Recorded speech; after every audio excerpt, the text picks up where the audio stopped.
Tu sais, il y a des moments dans la vie où on a l'impression de ne plus décider de rien. Tout s'enchaîne, les obligations, les imprévus, les attentes des autres, et sans même s'en rendre compte, on se met en mode automatique. On ne choisit plus vraiment, on s'adapte, on subit. Subir, ce n'est pas toujours dramatique, c'est souvent discret, presque confortable. On se dit, c'est plus simple comme ça, je n'ai pas le temps, je verrai plus tard. Mais à force, on finit par ne plus trop savoir ce que l'on veut, ni pourquoi on fait les choses. Choisir, c'est autre chose. Ce n'est pas tout contrôler, non.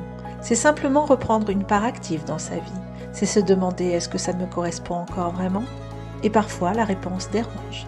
Choisir, c'est remettre du sens là où il s'est perdu. C'est accepter de dire non à certaines choses, pour dire oui à ce qui compte vraiment pour toi. C'est décider d'avancer, même si ce n'est pas parfait, même si ça fait peur.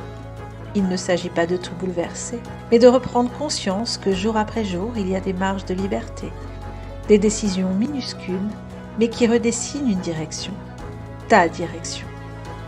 Choisir, c'est aussi accepter que tout choix a un prix. Le prix du changement, du doute, de la responsabilité parfois.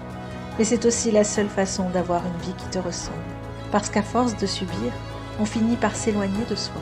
Alors que chaque fois qu'on choisit, on se rapproche un peu plus de ce que l'on est vraiment. Alors le jour où tu recommences à choisir, ta vie ne change pas d'un coup, non, mais elle recommence à t'appartenir, tout simplement.